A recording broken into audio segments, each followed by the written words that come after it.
Assalamualaikum warahmatullahi wabarakatuh. Halo guys, kembali lagi bersama saya Momen Akmal di Dokter Santuy. Konsultasi santai penyakit hilang seketika. Apa kabar semuanya, sahabat Dokter Santuy? Semoga selalu dalam keadaan sehat walafiat, dalam lindungan Allah Subhanahu wa taala. Amin. Sebelumnya saya mohon maaf baru sempat bikin video dan baru upload video dikarenakan beberapa kesibukan saya sebagai konsultan herbal, sebagai spesialis kesehatan kelamin yang melayani berbagai macam keluhan pasien. Alhamdulillah di kesempatan kali ini saya bisa mengedukasi kembali ya tentang katup mani bocor. Di kesempatan kali ini Dokter Santuy mau menjawab berbagai pertanyaan-pertanyaan dari berbagai keluhan konsumen atau berbagai keluhan penderita penyakit katup mani bocor, keluhan berbagai pasien yang sudah menanyakan ke saya. Alhamdulillah banyak sekali yang sudah menanyakan seputar penyakitnya, keluhannya kepada saya, dan rata-rata itu pertanyaannya tuh sama. Maka dengan ini saya rangkum pertanyaan-pertanyaannya menjadi pertanyaan yang sedikit ringkas ya, tapi insya Allah ini bisa membantu ya. Jadi pertanyaan-pertanyaan ini tuh dirangkum dari berbagai macam pertanyaan yang sudah banyak ditanyakan kepada saya, cuma dirangkum karena ada beberapa pertanyaan yang sama. Semua pertanyaan dari pasien atau konsumen atau penderita penyakit katup mani bocor sudah saya kumpulkan, saya ringkas dalam satu teks ya, sudah saya print. Ini nanti akan saya bacakan ya, supaya kalian di sini nanti bisa belajar, bisa paham.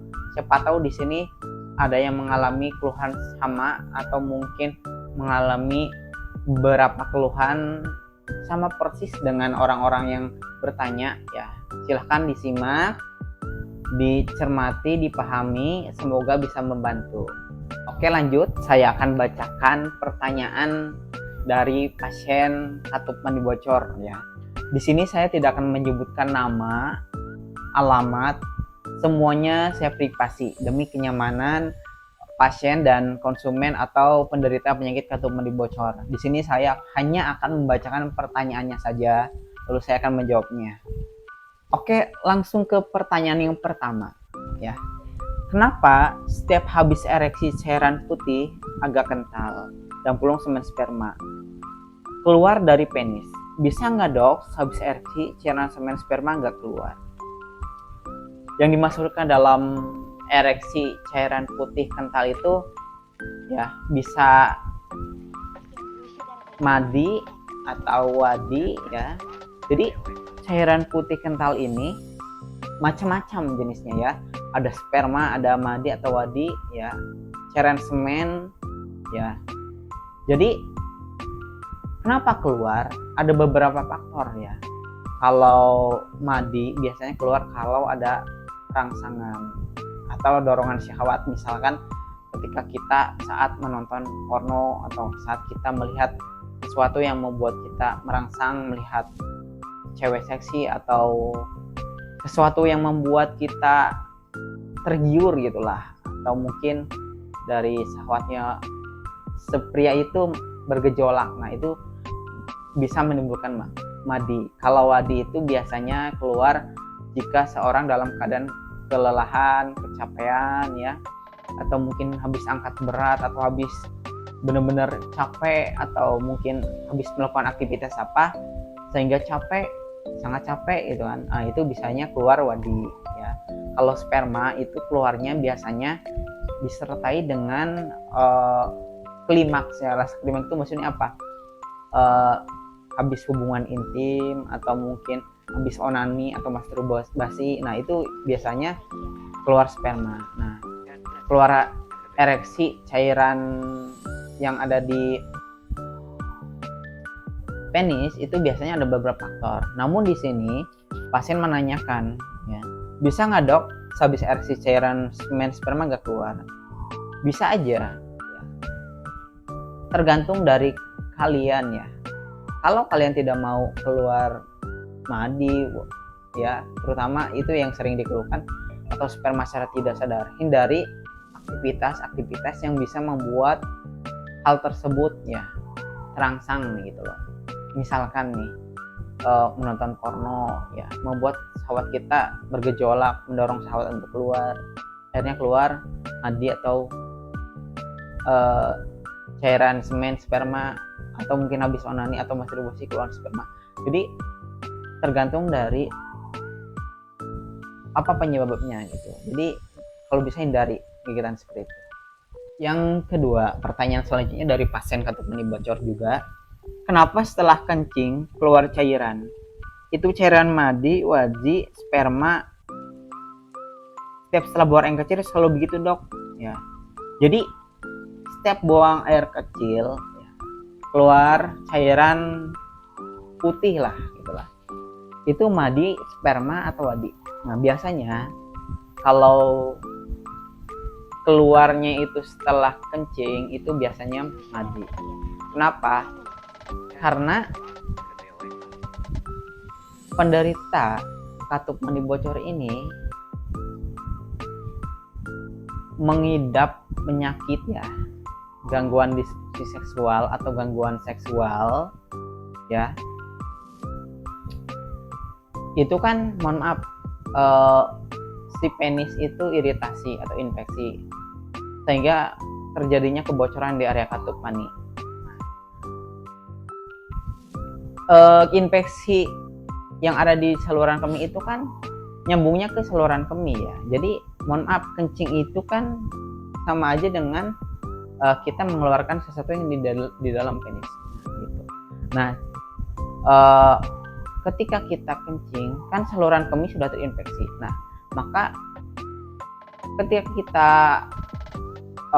mengeden ya, ketika kencing itu keluarlah cairan karena area katup sudah bocor, sudah terjadi kebocoran di area katup sehingga terjadilah suatu rangsangan ya, untuk keluar cairan madi itu.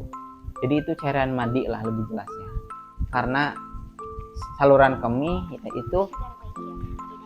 itu letaknya ya sama dengan tempat keluarnya madi ya. Jadi tempat keluar madi, sperma, air kencing itu sama, yaitu di area saluran kemih. Pertanyaan yang ketiga ya, ini dari pasien katup mani bocor juga. Saya mau tanya, kira-kira kenapa ya saat tidur terus keluar air mani sendiri? Jadi ketika tidur itu sering keluar air mani. Keluar air mani saat tidur atau setelah bangun tidur itu biasanya bisa disebut mimpi basah. Tapi mimpi basah itu bisa dikatakan normal atau wajar itu jika dalam waktu yang katakanlah tidak relatif sering, frekuensinya tidak sering, misalkan seminggu sekali atau mungkin sebulan satu kali, tidak setiap hari gitu. Nah, biasanya mimpi basah ini wajar ya, semua pria itu pasti mengalami. Jadi kalau mimpi basahnya itu sering, bahkan setiap hari atau mungkin satu hari mimpi basah, besoknya enggak, besoknya lagi mimpi basah, atau bahkan hampir sering mimpi basah dalam satu bulan, itu biasanya ada keluhan. Keluhan apa? Disfungsi seksual atau gangguan hormon testosteron juga bisa. Jadi hormon testosteron itu yang mempengaruhi kesuburan pria. Jadi atau mungkin karena sering berimajinasi, berhalusinasi tentang seks ke bawah mimpi, itu juga bisa. Jadi hormonnya itu sudah melemah karena sering menonton porno atau melakukan aktivitas onani ke bawah mimpi ya, akhirnya terjadi keluhan saat tidur seperti itu. Pertanyaan yang keempat ya, Dok, apa bedanya ISK dan katup mani bocor? Tolong jelaskan. ISK dan katup mani bocor itu sama-sama keluhannya di area saluran kemih, tempat dimana keluarnya air kencing ya, keluarnya sperma, madi atau wadi. Jadi sama aja gitu, area keluhannya tuh sama, Cuman yang membedakan adalah gejala. Kalau USK itu relatif atau identik dengan keluhan hanya ketika kencing aja. Misalkan ya ISK itu ketika kencing sakit, ketika kencing ada keluhan misalkan agak rasa perih atau ada sensasi terbakar, atau mungkin keluhannya sering buang air kecil, beser lah maksudnya, ada anyang-anyangan gitu, kencingnya sedikit tapi nggak tuntas gitu, itu SK. Kalau katup mani bocor itu ada hubungannya dengan sperma atau cairan kental putih, baik itu mani, wadi lah atau mazi, itu katup mani bocor. Ingat ya, perbedaannya adalah kalau katup mani bocor itu ada hubungannya dengan sperma, kalau ISK itu tidak ada tentang hubungannya sperma. Jadi kalau keluhannya ada spermanya itu berarti katup mani bocor, kalau nggak ada berarti itu ISK. Paham ya? Pertanyaan selanjutnya ya, yang kelima, Dok, apakah ejakulasi dini sama kayak katup mani bocor? Ejakulasi dini dan katup mani bocor itu kalau dilihat-lihat itu agak mirip ya, jadi tidak jauh lah gitu. Jadi ejakulasi dini itu adalah keluhan komplikasi yang ditimbulkan dari gangguan katup mani bocor gitu. Orang yang sebelumnya pernah punya katup mani bocor tapi tidak sembuh atau dibiarkan terlalu lama pasti ejakulasi dini. Orang yang mengalami ejakulasi dini biasanya waktu mudanya memiliki riwayat, mohon maaf, yang tidak sehat ya. Tidak sehat maksudnya apa? Di dalam menjaga alat vitalnya, baik itu keseringan onani atau masturbasi atau sering menonton porno, ya, akhirnya apa? Terkena penyakit gangguan seksual atau mani bocor kah, atau impoten kah, atau mungkin tidak tahan lama. Lalu bedanya apa? Kalau katup mani bocor itu masih bisa berpotensi tahan lama saat hubungan intim. Kalau ejakulasi dini itu tidak kuat, dia tahan lama. Katup mani bocor ini adalah gangguan yang ada di saluran kemih ya, sehingga menyebabkan kebocoran di area katup. Sedangkan ejakulasi dini adalah gangguan hormon testosteron atau kesuburan pria, sehingga menyebabkan kelemahan fungsi seksual, sehingga ketika hubungan intim atau ketika hubungan dengan pasangan istri itu tidak kuat dan tahan lama, bahkan belum masuk pun itu bisa keluar. Nah, itu lebih parahnya. Makanya kalau kalian di sini kena katup mani bocor, mohon ya perhatiannya untuk segera diatasi, diobati, jangan sampai disepelekan karena itu efeknya ke masa depan. Seperti itu. Oke sobat dokter santuy ya, saya cukupkan dulu videonya. Pertanyaan-pertanyaan dari konsumen ini sebenarnya masih ada ya, masih banyak, cuman saya bikin di part 2 supaya videonya itu tidak membosankan, tidak terlalu panjang ya, karena belajar itu apa ya, ada tahap-tahapnya gitu, supaya tidak membosankan dan tidak terlalu panjang. Jadi saya singkat aja, 5 pertanyaan dulu. Nah, nanti untuk video selanjutnya di part 2 kita bahas kembali pertanyaan-pertanyaan dari konsumen sebelumnya. Kalau belum ada yang paham, silahkan di komentar aja di video ya, di channel. Silahkan di komentar aja bagian mana yang tidak paham.